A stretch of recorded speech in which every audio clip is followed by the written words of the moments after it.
This episode is brought to you by TaxAct. Don't do your taxes alone. Join TaxAct's National Admin Night. Admin nights are social gatherings for getting through your to-do list. So get ready for a night of fun, finding deductions, and filing taxes with TaxAct, where you can file your federal and state return for just $49 through April 8. Let's get together and get them over with. Visit taxact.com/admin-night for details. This episode is brought to you by Fandango. People say fans are too distracted these days, but the truth is, when a great movie hits the screen, you show up, you stay glued, invested, part of the story. And without fans like you, there'd be no cinema magic, no shared moments. So head to Fandango.com to get tickets, stream, or rent or buy top movies and series. Fandango loves fans. Welcome back to another edition of the Disney Dish Podcast with Jim Hill. It's me, Len Testa, and this is our show for the week of Schmurz Day, April 6th, 2026. On the show today, Disney had plans for Magic Kingdom hotels, but where? Let's take a look. Then in our main segment, it's the 70th anniversary of Disneyland's Bathroom of Tomorrow, and Jim takes us back to when it first opened. Let's get started by bringing in the man who says the broken pottery in the Pompeii ruins just shows those people must have been super clumsy. It's Mr. Jim Hill. Jim, how's it going? Oh, Len, the eruption of Vesuvius? Woof. Okay, based on what Pliny the Younger, who was an eyewitness, says, this supposedly happened back on August 24th in the year 79 BC. But interesting bend on the story. In recent times, and we're talking 2018, the actual date of the eruption was then shifted back to late October of the same year, 79. Did you hear anything about this? It was because of an inscription that was found buried under the volcanic ash at the site of a building renovation that evidently was underway at Pompeii when this cataclysmic eruption happened. And what's interesting about this, Len, is experts, because the inscription actually has a date on it, October 17th of the year 79. This leads archaeologists to believe that, Mount Vesuvius erupted sometime after that. But again, given what you have gone through with your apartment, I thought you'd appreciate this. The inscription is supposedly a message from a contractor to a client. And evidently, Len, I swear to God, this is really what it supposedly says, is that the contractor says to the client, I promise that we'll have this work done by next week.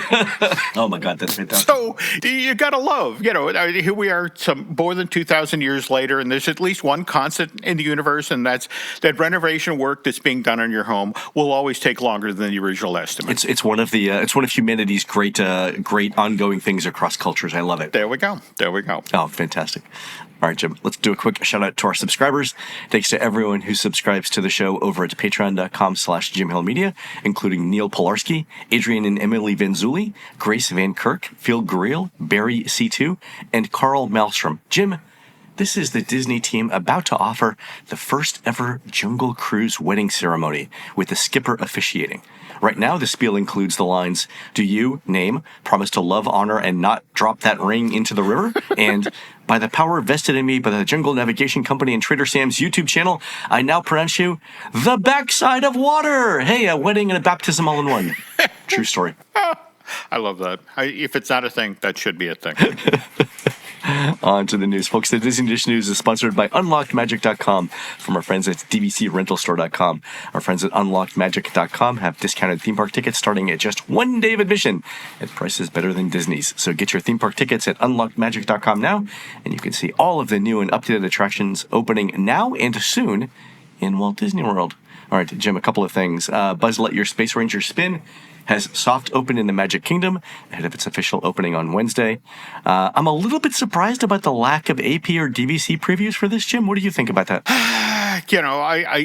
I just can't help but think you've been hearing about the crowd levels at the parks and that sort of thing. I'm assuming it's like, look, we need the capacity. I realize it would be nice to give our, the DVC members and annual pass holders a little love, a little attention. But to be honest, we need this back online in the park. So here we go. 100%. I think that's what it is. It's got to be about needing the ride capacity. But the reviews that I've been reading online for the new ride are pretty much in line with what we thought last week, that it's a good improvement to it.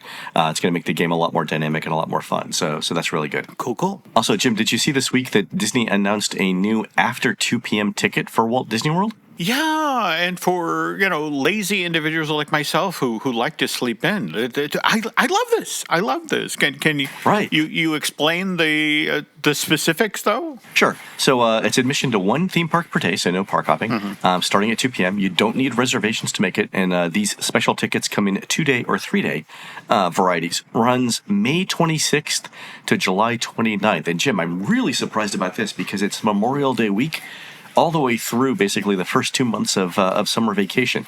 The tickets for late May run around $130 to $135. June's about the same price. July 4th is the most expensive stretch, where you get up towards $160 a day. But then after that, the stuff after July 4th drops to, I think, the cheapest levels for any of the tickets, where you're talking about under $120 a day. And the 3-day tickets follow the same general pattern as those 2-day tickets.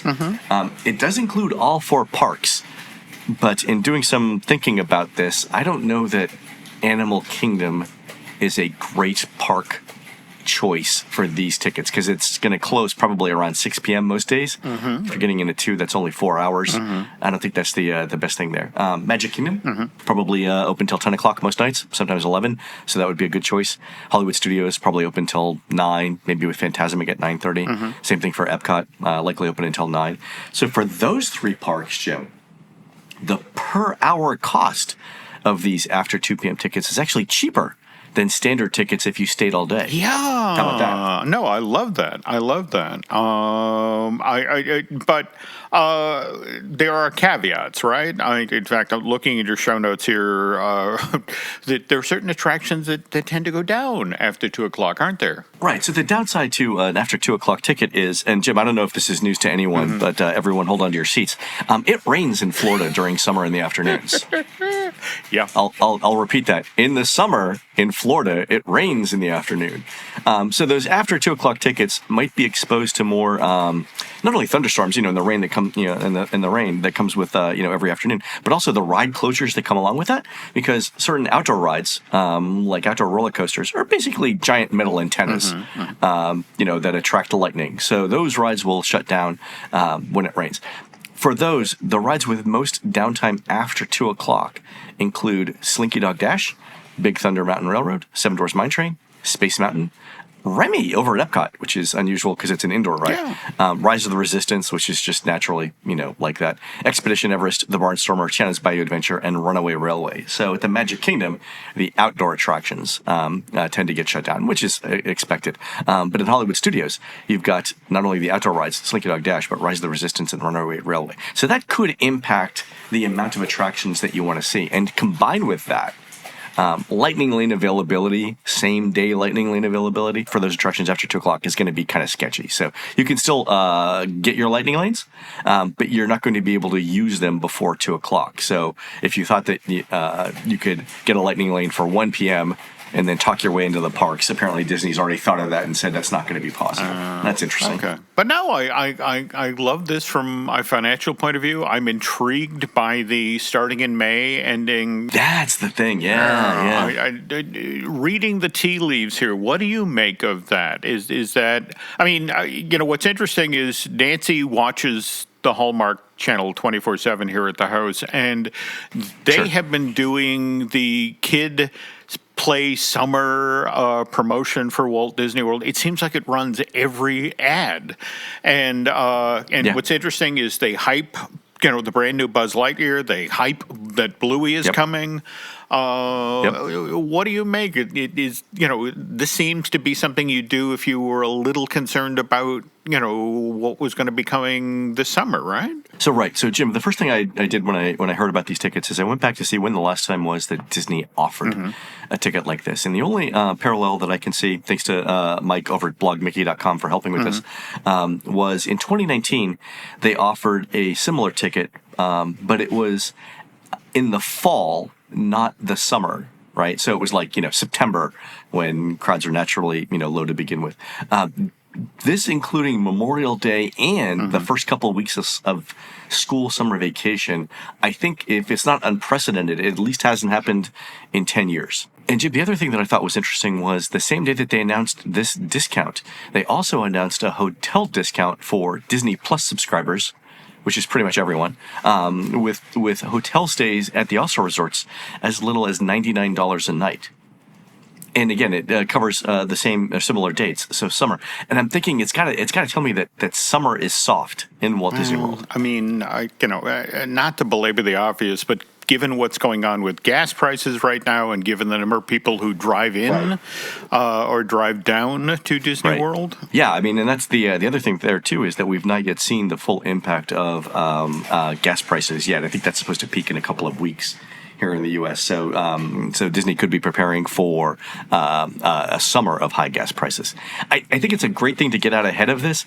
I'm a little concerned that, we're already in the middle of spring break season. I think a lot of people already have summer plans, summer vacation plans. This might be great for, people within a one-day drive, so we're talking about like South Carolina, North Carolina, Georgia, the Southeast. I don't know that it's going to get too many people off of the sidelines, but here's hoping. We'll see. Yeah. All right, Jim, the other bit of news that came out, did you see this piece by reporter Gabrielle Roussan at floridapolitics.com?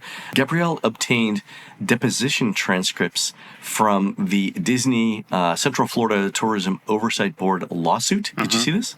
Yeah. In fact, by the way, just a tip of the hat to Gabrielle. Used to work with her when she was at the Sentinel. Lovely lady, really does great work. And so, of course, she'd be the one to find this story. But anyway, explain what she found out. All right. So Gabrielle obtained deposition transcripts from this lawsuit through a Freedom of Information Act request regarding Disney's legal fight over the Reedy Creek Improvement District. Remember when that was happening a couple years ago? So specifically, there was testimony from Todd Rimmer, an executive at Disney's Imagineering Group, included in the transcripts. And by the way, before we go on to this, Disney's said there are no plans for new hotels as part of the Magic Kingdom expansion. So keep that in mind. Okay. But what the deposition said was that during the transition from the Reedy Creek Improvement District to the Central Florida Tourism Oversight District, Disney was concerned that some projects that they had wanted to do would have been held up through bureaucratic or procedural delays by the new board. And when asked for examples of those kinds of things that Disney was concerned about being delayed, Todd said that Disney had plans to build 1 or 2 Magic Kingdom hotels in or near the park.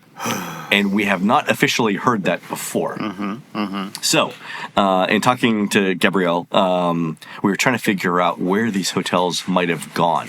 And by the way, Todd Rimmer, in his deposition, said that the issue was that the areas where Disney wanted to build the hotels was not zoned for development, which means they were either zoned for conservation or for some other use. And it would have to be approved for rezoning. And that board approval for the rezoning was the thing that Disney was concerned that they couldn't get. Okay. So that actually gives us a clue as to where these hotels for the Magic Kingdom could have gone. So in the show notes, I've put some maps you guys can follow along here. But the first image below is from blogmickey.com, and it shows the South Florida Water Management District permits for Villains Land and Piston Peak overlaid on Google Maps for the Magic Kingdom, so you know where the new development is, right? So this tells us sort of like where all the new stuff is going so that hotels can be built around it. Okay, fair. That's in the show notes. So what land is available for hotels in the Magic Kingdom? All right. The Central Florida Tourism Oversight District's 2045 Comprehensive Plan, figure 2-3 on page 245, shows the areas that we have in the show notes, labeled potential sites in our show notes, as land designated, quote, resource management / recreation. And that designation would need to be changed for commercial development. And that means that those areas around the Magic Kingdom, designated resource management or recreation, seem to be clues as to where the hotels might go. So in the show notes, I've got a Google Maps where I've circled and labeled 4 potential sites for these hotels. So we'll go through them 1 through 4. All right. Okay. So the first area, Jim, is an area west of the Magic Kingdom and north of the Grand Floridian. So this would be even to the west of Floridian Way, on the other side of the road that services the new Poly Island Tower and the Grand Floridian. There are 2 large chunks of real estate right there, and the only real infrastructure that exists there now is the Reedy Creek Fire Station. But this is the area north and south of Maple Road. Also, our friend BioReconstruct helpfully got some aerial photos to support both Gabrielle's article and the show notes that we're talking about here. And Jim, I put them there. And the interesting thing about these images, Jim, some of that land is already cleared on that side of the road. Yeah. Interesting, don't you think? It is. Now, there are pros and cons to each of these sites. Let's go over them. I think one of the pros for putting a hotel here in this area between the Grand Floridian and the Magic Kingdom is there's already a walkway built right there, right? So if the hotel was closer to Seven Seas Lagoon and to the Grand Floridian in the stretch of land that's available there, and some of which is already cleared, you could directly connect that hotel to the walkway to the Magic Kingdom. That would be a plus, right? The downside would be this. One is every hotel in the Magic Kingdom loop, on the monorail loop, has a monorail stop. Even the Contemporary, which is very, very short walk to the Magic Kingdom. I don't know that Disney could or would put a monorail stop so close to the Grand Floridian monorail stop. And I'm not sure that Disney wants to have a Magic Kingdom hotel that doesn't have a monorail stop. What do you think? The hard reality here is, the monorail loop is already heavily taxed. I mean, Right. Again, throwing another hotel on there. And again, remember, people are paying top dollar to stay in these hotels because of the proximity of the Magic Kingdom. I mean, I get that they could sell, that new hotel to folks who want to vacation at Walt Disney World, but the overall impact of the Contemporary, the Poly, the Grand Flow, I don't even want to think about that. Yeah, there are a couple of other potential problems with the site. Number one is it's not a location that is directly connected to the Magic Kingdom. No. There would still be some area of landscape between this hotel and the Magic Kingdom. Not for nothing, but the canal where Disney stores the electrical water pageant boats is between this potential site and the Magic Kingdom. Also, because Disney would probably want to keep a lot of that landscaping there, the rooms on the bottom floors of the hotel would really just be landscape views. Oh, yeah. Right? You wouldn't be able to see into the park. It would only be on higher floors. They'd be able to see into the park. But even on those higher floors, the area directly looking into the Magic Kingdom there would be the infrastructure around Adventureland and Frontierland. Essentially, it's the back of the show buildings for things like Pirates and Tiana's Bio Adventure. I'm not sure that that's the view that can sell those rooms. And I think if Disney's going to do this, they have to get everything right. They've got to get the view right. They've got to get the themes right, because we know it's going to be super expensive, right? And Disney's not making more of this land, so everything has to be good. I don't think this is where the hotels would be going if that's what they're going to do. The thing of it is that when Disney has done this recently, I mean, for example, the Fantasy Springs Hotel that just opened in Tokyo as part of the expansion of Tokyo Disney Seas. I mean, right. They put that right at the edge of the land. So wouldn't it stand to reason that a project being developed in the same window of time for Florida would do the same thing? That's what I think. So I think that any hotel that we have would most likely be directly attached to the park. And that brings us, Jim, to a triangular piece of land that I am dubbing Villain's Triangle here. And this is labeled potential site number 2 in our show notes. It is It is east of Floridian Place. It directly touches Villain's Land, the farther boundary of Villain's Land, by Floridian Way. In this scenario, I'm assuming that Floridian Way just goes away. But it's a triangular piece of land. It's around, I believe, 50 acres of land, which is big enough to put a small hotel in. Also, Jim, this bit of land has also already been cleared ahead of the Villain's Land construction. Look at that. Okay. Yeah. Okay. And so Jim, my scenario here, right, with this one and then with the next option that I'm going to talk about is, imagine Josh D'Amaro standing in Villain's Land on opening day, right, and then saying, oh, here's our great new rides, or here's attractions, here's our restaurants, here's the characters we're going to have in it, and soon you'll be able to stay in Villain's Land. And then he announces the Phase 2 development. I think that would be something that generates a lot of excitement with a lot of Disney fans. Wow, that'd be a hell of a 1-2 punch. It would, wouldn't it? Yeah, just if he comes up and says, oh, by the way, one more thing, you'll be able to live in Villain's Land. I think that would be fantastic. There's another area that's to the north of that is actually much larger, and I've labeled this potential site number 3. And this is the area actually above the canals that are surrounding Villain's Land and Piston Peak. But it's more space for hotels. And remember, Disney said they were going to build 1 or 2 hotels. Let's imagine that if they built 2, one would be cash, one would be DVC, because everything that Disney builds these days has to have a DVC component. But this would offer potentially more land and would keep that area that I'm labeling Villain's Triangle available for park development, not just hotel development. So if Disney really wanted to expand the Magic Kingdom more, right, and it's got to be looking out, 50, 100 years in the future, it might want to keep the land that is directly adjacent to the west of Villain's Land available for hotels. This would give them a little bit more breathing space and would essentially allow them to double the size of the Magic Kingdom while still putting hotels in. So I really like potential sites 2 and 3 quite a bit.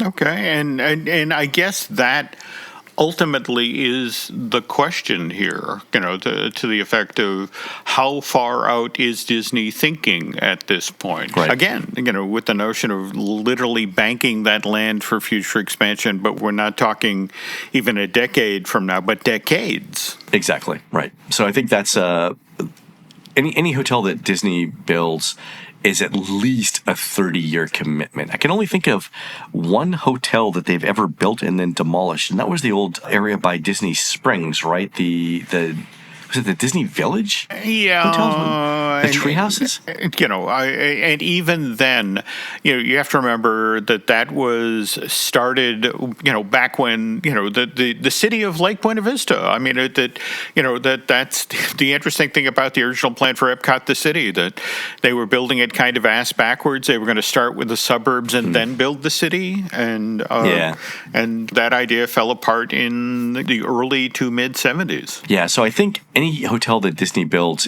we can either consider a permanent piece of Walt Disney World, just based on precedent, or something that's going to be there for at least 30 years, right? When you look at depreciation and stuff like that. So this is a decision that's going to define a CEO. They know they have to get it right, and that's why I think when they're looking at these site choices, that they know that it's going to affect the park for essentially the rest of their lives, and they have to be super careful about that.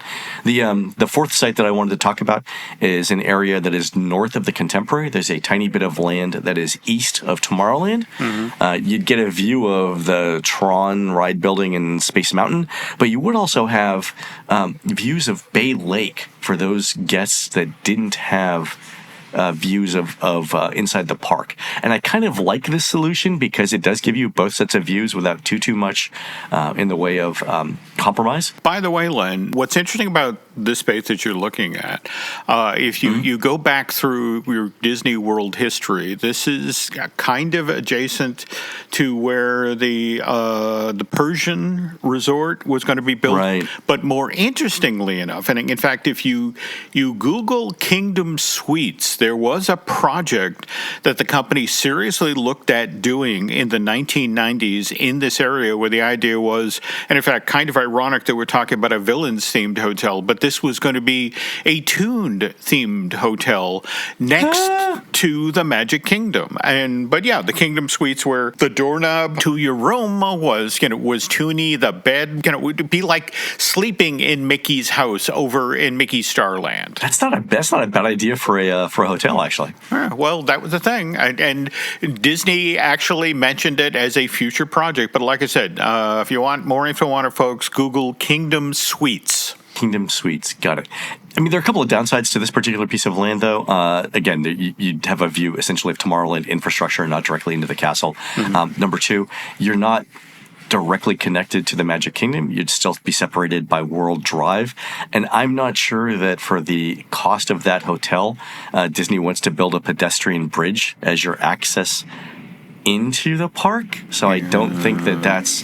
I can see this as a contemporary resort expansion. I don't see it as the thing that's going to be directly connected to the park. So I don't think that's where this should go. Okay. All right, Jim, let's talk about Universal here when we're speaking about construction. Did you see that over at Islands of Adventure, the Lost Continent infrastructure is about to be demolished? Yeah. Tip of the hat to Alicia Stellar for the Permit Princes for staying on top of this. But yeah, ever since Poseidon's Fury closed for good, we've all been eyeballing this spot. And it's like, okay, what's coming next? And I think it's Alicia who pointed out that, before anything can get built, a lot of the stuff that made Poseidon's Fury possible, like the gas lines for the fire effects, have to be dealt with. So we're still... Very gingerly, too. There we go. So we're still a ways out from anything actually happening. But it is worth noting that whatever Project 680 is, it's underway. All right, so Project 680 is the one for Lost Continent? Oh, no, my mistake. That's actually over at Epic Universe, isn't it? Okay. I wasn't sure. This is my question. So I think Project 680 is over at Epic, but we don't know what's going into Lost Continent yet, do we? Well, they keep saying Zelda, but not out loud. So, is it, all right. So Zelda, interesting. Okay, so that would mean there's an expansion pad out behind Epic Universe. Let's talk about Epic Universe for a second as well. I believe Alicia also said that there's land clearing happening on the expansion pad for Harry Potter and the Battle of the Ministry area behind that. This would be the broom ride, right? The Quidditch ride? That's the one that, every time they focus group folks in regard to the Wizarding World, that's what they want. That's the experience they're looking for, so Universal is looking to deliver on it. So my understanding of this particular attraction premise is that you're riding brooms like Quidditch. It's set up like Hagrid's Magical Creatures Motorcycle Adventure.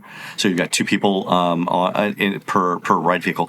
But Jim, this would be an indoor attraction, right? Yes. Epic Universe needs capacity even when it rains, right? Yep. And again, they especially would love for Ministry of Magic. Again, it's only got the two attractions right now: the circus and Battle of the Ministry. And Battle. What are you seeing putting on your touring plans hats? Have the daily downtime for that attraction, has that improved at all? The downtime has improved. The ride capacity has improved. We sent some folks out to count attraction capacity at Epic Universe, not last week, but the week before.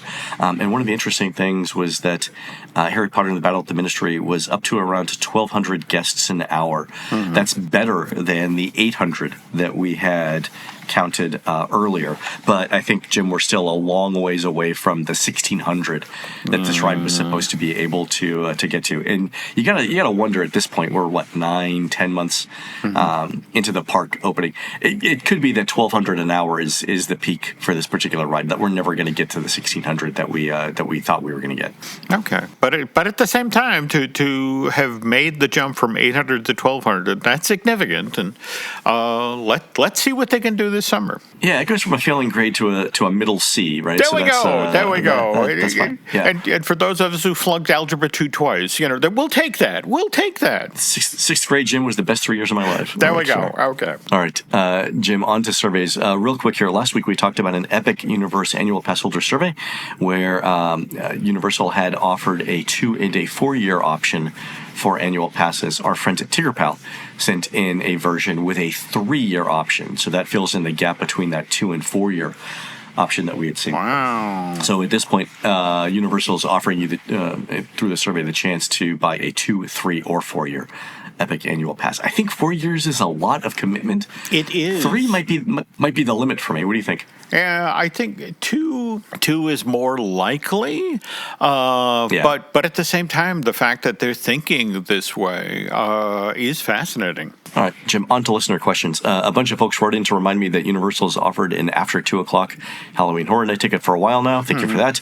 I was confused about the ticket versus what we were told is changing this year, and that was an internal discussion, so I can't talk about it. But that was the thing that I think got me confused. Okay. Also, Jim, a bunch of listeners sent in from our last episode where we talked about potential names for the Piston Peak Big Ride. A lot of listeners sent in their suggestions for the ride. Remember, the rules are that it has to be search engine optimization friendly and include at least 2 pieces of punctuation.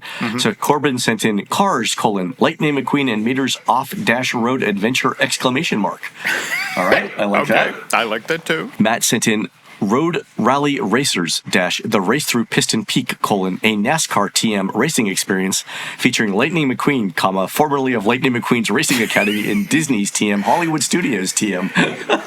Wow. All right. Okay. Matt, you got the gist of this. All right. And then Laura sent in Pixar's Car Frontierland at Walt Disney World's Magic Kingdom F1 versus NASCAR War Entertainment Attraction. And also, Laura said the food will be Smashburgers Shawn Mendes nachos. And I don't know what any of those words mean, but they sounded funny to me. Yeah. So I was very, very excited for that. Smashburgers Shawn Mendes nachos. Wow. Okay, love it. I'm just going to say here that being realistic, I think Corbin's is actually probably a lot closer to what'll actually get announced. I would be surprised if we didn't have the words Cars, Lightning McQueen, and Off-Road Adventure in there. Yeah, I definitely think that's a possibility. There you go. Yeah, all right. A couple of other things. One email is from Eric, and he was talking about, Jim, our recent series that we concluded about Bear in the Big Blue House. In the parks, and Eric said that Joffrey Holder, who did the voice for Mr. Ray in Bear in the Big Blue House, was also a Bond villain in Live and Let Die. That's right. And included a YouTube clip. Okay. And Jim, you have to listen to it because the voice is exactly the same. Wow. Yeah, so that was really funny. Also, he said Bear was awesome, and Luna was the chief from Where in the World is Carmen Sandiego. That's right, Lynn Thigpen. Yeah, lovely actress. Oh, fantastic. All right, Jim, the next email is from Brendan, and this might be something that we talk about with our friend Jim Schull. Brendan asks, with the rumors about Villains Land featuring rides tied to single IPs, like a Maleficent coaster, why don't we see more attractions that combine multiple IPs? Disney seems to reserve that approach mostly for shows like Mickey's PhilharMagic or Disney Villains and Fairly Ever After. What do you think of the pros and cons of designing rides around one IP versus multiple ones? And I was talking with Brendan about this, and I know that like for character meals, Disney will happily mix IPs in a lot of places. But for shows, I wonder what the rules are there. Okay, I think you're right. I think this is a conversation we have to have with our resident veteran Imagineer, as to whether, in fact, there are rules about, how characters can be grouped together. Because remember, back when, for example, in 2001, when they did the Disney Princesses, there were a number of folks within the company who violently fought against this idea. It was literally Ghostbusters, don't cross the streams. Yeah. So there were at one time those kinds of rules. I wonder how many of them still exist. All right, let's save this one for our friend Jim Schull. All right, we will. All right, folks, we're going to take a quick commercial break. When we come back, Jim tells us about the bathroom of tomorrow. We'll be right back.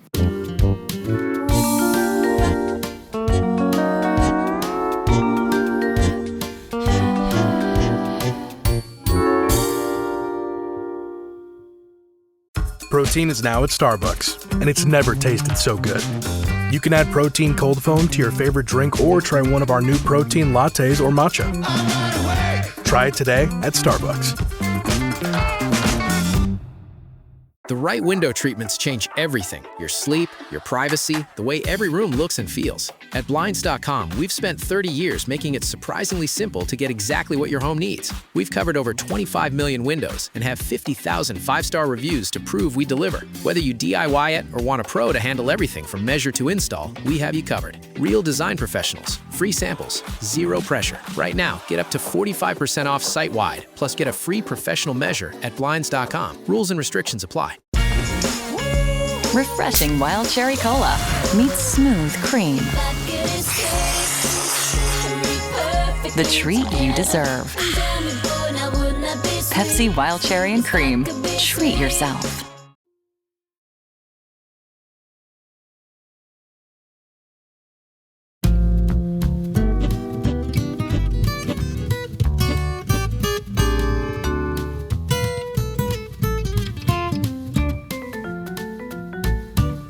And we're back. All right, Jim, I love this topic, the bathroom of the future, because it's one of those obscure bits of Disneyland history that doesn't get enough focus now in our IP-driven world. And for our listeners who are interested in seeing the thing that we're going to be talking about here, I've included a YouTube video link and some promotional material from the company Crane in the show notes. But Jim, the bathroom of tomorrow, it sounds like a joke. It does. But it really happened. This was seriously an attraction at the park from April of 1956 through August of 1960. And I know there are folks out there who you know, when they hear that Len and I are about to talk about the bathroom of the future, it's like, great, 20 minutes of potty jokes. And it's more like 30, but whatever. Go ahead, do your thing. You know, to be honest, we're going to bear everything needle in the other direction. 10 minutes of potty jokes. And then the other reason I wanted to talk about this, because Len is a huge fan of mid-century modern and that sort of thing. And this thing was actually designed by one of the most prominent industrial designers of the 20th century, Henry Dreyfuss. Oh, yeah. Yeah. All right, but anyway. Henry Dreyfuss did some great stuff, yeah. Okay, but we're going to get to Henry in a moment. As of right now, I want to talk about Walt Disney and his brother Roy, who grew up at a 45-acre farm in Marceline, Missouri, didn't have indoor plumbing. Right. So, you know, when the Disneys needed to do their business, they went out to the outhouse in the back of in the backyard. More to the point, this was a working farm with horses, pigs, and chickens, so Roy and Walt had to muck out stables. So just being obvious here, folks, the Disney brothers were keenly aware at an early age that everyone, humans and animals, poop. Okay? And they weren't precious about bodily functions. These were two plain-spoken, matter-of-fact farm boys. Okay? In fact, a little too plain-spoken, perhaps, Glenn? All right. Ward Kimball once famously said that you really didn't want to get Walt started when it came to talking about bowel movements. Oh, geez. Okay. I think there's a lot of our listeners right here who think this is their particular version of hell, but go ahead. But I'm just going to put this out there, that there is an interview that Ward did in the 70s that is infamous. And you got to remember, he worked with Walt Disney personally for 32 years, and it starts off with this quote to the effect of, Walt could talk about turds for 30 minutes without pausing for breath. And that's all I'm going to say, Len. Wow. If you want to learn further about this topic, Google that specific sentence, and the interview will come up. But to be honest, I read it once. I don't ever need to read it again. I think I'm good here. I think I'm good with your Cliff Notes version. Okay. I don't need to read it either. Okay, Yeah. but again, Walt, you know, I mean, this is the thing. Walt, very plain-spoken, matter of fact. Again, like, for example, if you worked at Disney Studios in the 30s and the 40s and your wife had a baby, Walt would send you, as a gift to celebrate the birth of your child, a chamber pot. You got a blue one? A chamber pot? Yep. I mean, I know what a chamber pot is, but was that a common gift? Well, this was the thing. Walt actually had Vernon Kilns personally make these for the studios. If you had a girl, you got a little pink one. You had a boy, you got a little blue one. And, it on the side, on one side, it had Mickey and Minnie in nightshirts. On the other side, it had Huey, Dewey, and Louie in pajamas. And by the way, Len, because Walt personally gave these to studio employees, when they come on the collector market, and they do occasionally, these things go easily for $2,000, $3,000 a piece, because it's like, Walt gave these to studio employees. Okay, fair. And I did a quick search here. The U.S. Census Bureau says that in the 40s, most American houses still lacked complete indoor plumbing. So, okay, definitely in the 30s and into the 40s, lack of fully functioning indoor plumbing was fairly common around the United States. There we go. And again, look, all of us know the various Disney bathroom-related stories, whether it's, for example, the plumbing strike that happened in Anaheim just before Disneyland opened, where Walt literally had to make a decision: do you want functioning bathrooms or do you want water fountains? And Walt was like, look, they can't pee in the streets, but they can drink Pepsi or Coke. Likewise, there's a great story that Bob Thomas tells in his biography about Roy Disney, how, the day that they had the live broadcast of on ABC, that, he had driven down in heavy traffic from L.A. And, as soon as he pulled into the parking lot, this cast member runs up to him, "Oh, Mr. Disney, thank goodness you're here. What do I do?" And it's like, "Well, what's the problem, son?" It's like, "Well, all these people who are stuck in traffic, their kids are under a lot of pressure. Yeah. They're letting them pee in the parking lot. What do I do? How do I get them to wait till the front of the park where the restrooms are?" And it's like, God love them. Let them pee. Yeah. Not many choices there. Not many choices, but at the same time, again, there's this story that I had honestly just recently heard. Mind you, you got to remember, people had never been to a Disney theme park before. So, for example, Walt, who had decided that everything would be themed, for example, in Fantasyland, the restroom didn't say men or women's. It said prince and princess, which back in 1955 actually confused people. They were like, really? Oh, yeah. Is there a show in there with princesses? What am I going to say? Right. Do you remember when Galaxy's Edge opened and they were calling the restrooms refreshers? Yeah. And you and I pointed out that even if you could figure that out from the context of the Star Wars universe, if your native language wasn't English, that would still be super confusing. Yeah. So, again, they meant well. They genuinely meant well. And more to the point, we all caught on eventually. But if to sort of bring these stories to a close here, Richard Snow, in his Disney's Lands book, The Creation of the American Amusement Park, he tells a story, Len, I'd never heard before, about how it's the day of the live broadcast. In fact, it's concluded. And a lot of folks are now leaving the park for the day. And one of the veteran park managers looks out on Main Street, and you think this is Walt Disney's big day, that his dream park that he spent years getting built is finally open, and he'd be celebrating, right? And it's like, no, what this veteran manager sees is, here's Walt Disney walking up the street with an armful of toilet paper, because he's checking all of the restrooms on this side of the park to make sure that his guests are taken care of. And I gotta say, I kind of love that image of Walt. Oh, me too. Yeah, I mean, you gotta make sure everyone has what they need. Yeah, I totally get that. Yeah. He's just being a good host. Well, no, but that's it. What I love about that is that's a kind of the companion story to, how Walt, when he'd walk through the park, would actually pick up trash off the street and throw it away. It's sort of like, this is, the yin to that yang. So, absolutely, yeah. But anyway, okay, I share those stories because, again, Bathroom of the Future, a very interesting addition to the park, which came about in kind of a weird way, which we'll get to in a sec. But first, this. Expedia, you're here. But are you here?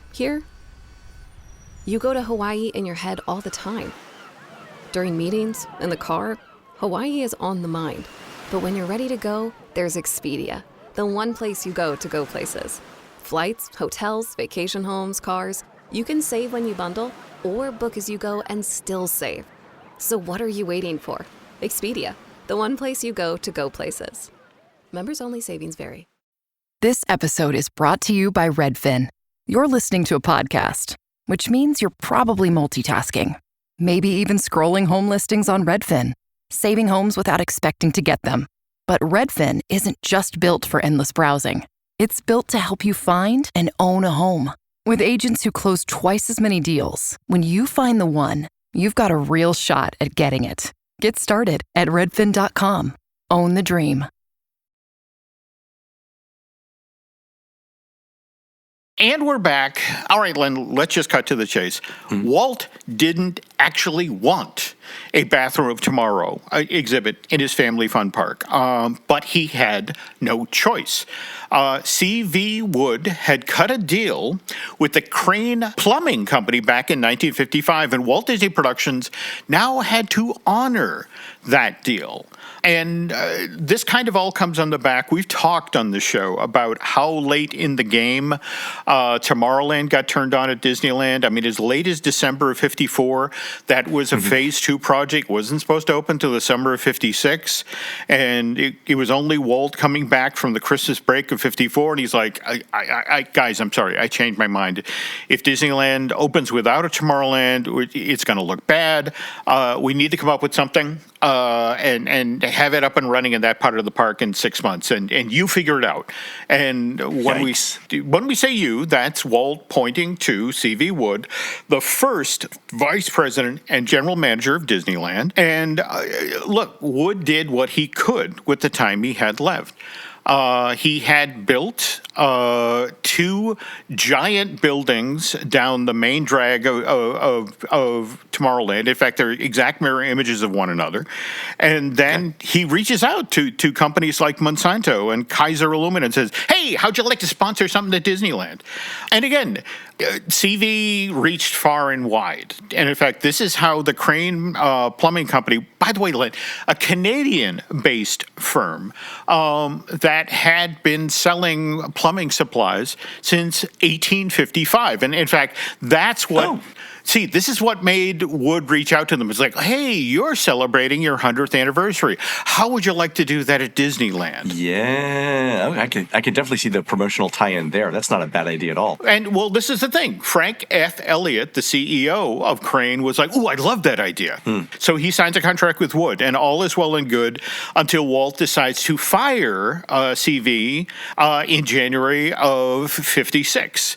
And, look, the details as to why Walt let CV go, and that's 7 decades ago now, kind of lost to the mist of time. Bob Gurr, Disney legend, has some very definite ideas about that, and, if you want to look at that, go ahead. But anyway, C.V. Wood is out as of January 56. Walt still has to honor this contract that Wood has signed with Crane Plumbing. And again, it's got to be something that helps celebrate the 100th anniversary of this company. And so Walt eyeballs the contract, and it's like, it's not for a lot of money, and it's also, and it's not asking for all that big a display in Tomorrowland. Okay. So Walt agrees to the deal. But he's like, I got one caveat. It's got to be tasteful. It's got to be real. So let's bring in Henry Dreyfuss, what's fascinating, Dreyfuss began working in the 1930s, Len. And, when you look back over history, this is the guy who designed the original Bell telephone with the rotary dial. Oh, yeah. We all know his stuff, yeah. Yeah, I mean, he designed the round thermostat you find in your father's house. He's the guy who designed the Hoover canister vacuum cleaner. I mean, so much of, and it's simple, clean, easy to understand, easy to use design. Yeah, I mean, John Deere tractors. I mean, just a ton of things. Trains. Literally the 20th century, one of the most famous trains of all time. Yeah, I mean, he's basically like Dieter Rams for Braun at that point. But yeah, go ahead. Okay, so this is it exactly, and Henry happily takes the assignment because, again, the bathroom is the one room in the American household, where, again, we spend a lot of time, and to Dreyfuss's way of thinking, that there are obvious ways to make that place more efficient and pleasant. Yeah. But here's the thing. Since the Crane Company Bathroom of Tomorrow opened, there's been a lot of talk about why was everything in that space gold-plated? I mean, literally 24-karat gold, Len. And, well, as it turns out, again, remember, 100th anniversary of the company. And what's interesting for when you're celebrating 100 years, that's typically your diamond jubilee. Oh, right. Yeah. Okay. And let's be honest, you can't encrust things in a bathroom space with diamonds. That sounds uncomfortable. Yeah, not the surface that you're thinking about for bathrooms. Okay, so you can't do diamonds, but gold. Fair. Gold. No, that's it exactly. So you default to the 50th anniversary, the golden anniversary, and so that's why And this was at the insistence of Frank F. Elliott. To the effect of, look, I want something that acknowledges our anniversary. So every possible metal surface in this exhibit was gold plated. Sure. You know what? It's your bathroom. Go ahead. Knock yourself out. But this is the thing. This is what's fascinating. Walt then turns to Henry and go, are you okay with this? With all the metal fixtures being gold and all that. And Dreyfuss sits here to Disney and says, well, look, I've had clients ask me to do a lot of dumb things over 20 years. And it's as long as it doesn't interfere with my design work and the check clears, I'm good. Exactly. I love that. Now, interestingly enough, what Henry was not happy with is just 2 years later, just around the corner from where the Crane Bathroom of Tomorrow was located, Disneyland opens the House of Tomorrow. Oh, right. Okay. What was the issue there, though? Because the House of Tomorrow seemed pretty great. Well, MIT and Monsanto, they had a very different take on the bathroom. In fact, where Dreyfuss had designed something that was elegant looking, easy to use, and it made sure people, whenever they ventured in the bathroom, was comfortable. The bathrooms in that Monsanto and MIT designed for the House of the Future, austere is the polite word. Austere, that's the word I was going to use. Austere. Yeah, practical. Practical, yeah. What's some other words there, Jim? Well, they make airline bathrooms look roomy, all right? I mean, and this was the thing that and to hear the Monsanto folks, the way they put the bathrooms in the House of the Future was to be as close as possible to the water source that was also used for the kitchen. I mean, there was an efficiency thing going on. It makes sense, yeah. But still, to your point, they were not designed as welcoming spaces. They were not. And Henry was supportedly offended that Disney had allowed Monsanto and MIT to come in with a competing vision of what the potties of the future would be. Okay. Which is why when the Crane contract for Disneyland came up for renewal in the late 50s, early 60s, and the Canadian company then turned to Dreyfuss and said would he be willing to revisit the Disneyland display, freshen up the bathroom, if you would. Right. He demurred, and so with Dreyfuss stepping away, Frank Elliott decided we're not going to continue, so it shuts down in August of 1960s. That said, though, Len, it is worth noting that Dreyfuss continued to quietly collaborate with Walt Disney. In fact, it's been said that if you look at the early design for Epcot, the city, and its overall simplicity of design, its easy to use transportation systems, monorails connected to people movers, it's not all that hard to see Henry Dreyfuss's design aesthetic, that Walt had embraced that. Yeah. And here's another part of the story I think you'll find fascinating, Len. we lose Henry in 68 or thereabouts, but his company, Henry Dreyfuss Design Associates, continues on. And it actually uses the Disney theme parks as kind of a proving ground testing lab for some of the projects that outside clients have hired Dreyfuss to do. Really? Like with Disney's help? With Disney's tacit permission. I mean, for example, the Polaroid Captiva camera. Polaroid wanted to bring a brand new instant film camera to the market in the late 80s, early 90s. And sure. But they weren't sure what sales hook to use. And this is when the Dreyfuss Design Associates steps forward and say, well, tell you what, here's what we're going to do. We're going to send a team of videographers to the Magic Kingdom in Florida.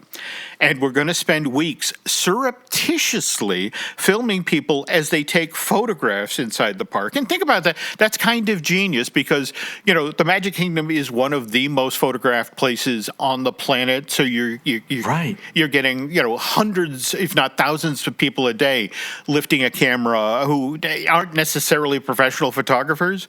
And so this is the thing. They had hours and hours of footage of people who are fumbling with their cameras. And Dreyfuss then takes that information and designs a brand new, easy-to-use camera body for Polaroid to the effect of, look at this. It's so much easier to hold. It's stable. You get good photographs with it. And the sheer irony here is they missed their window. They brought this to the marketplace in September of 1993, just as digital photography is getting a foothold.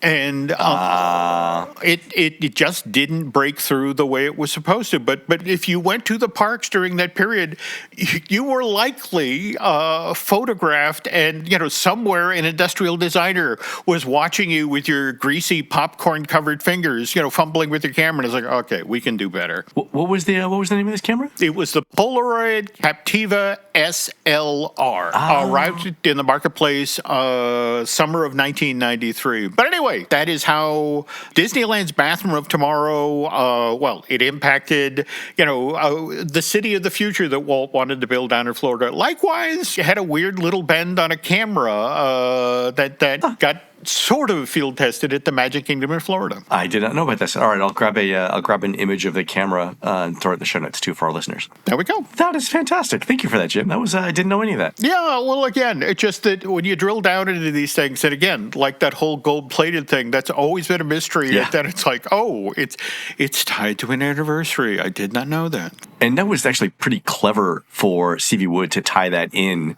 to the 100th anniversary. That was actually pretty decent marketing there. That's good. Oh, no, absolutely. But seriously, at that point, he was beating the bushes. If you had money, you could be in Tomorrowland. Oh. But again, story for another time. All right, fantastic. All right, folks, that's going to do it for the show today.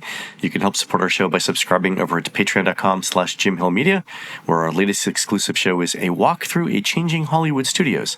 And there's a link in the show notes. Friend of the show and former Disney Imagineer Jim Scholl has his own YouTube channel, Disney Journey with Jim Scholl. In his latest episode, Jim takes viewers on a trip to Disney California Adventure for the history of the Hollywood Backlot, a themed area that once existed in 3 different Disney parks. And Jim talks about the creation of those Hollywood backlots and the factors that led to their closure.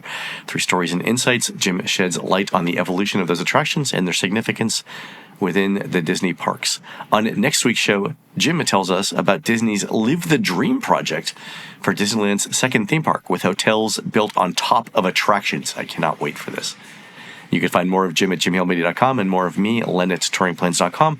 Also, check out a show we do with our friend Chris Cox called The Case For with Chris Cox, which is a new podcast where Chris, Jim, and I debate one theme park topic at a time, and you get to vote on who's right. We're produced spectacularly by Eric Hersey and David Gray, who will be selling short-term insurance policies and judging the Sasquatch Calling Contest during 2026's Bigfoot Days, starting at 10 a.m. on Saturday, April 25th at the Town of Estes Park Events Complex. That's off 4th Street in beautiful downtown Estes, Colorado. While Eric and David are doing that, please go onto iTunes and rate our show and tell us what you'd like to hear next. For Jim, this is Len. We will see you on the next show.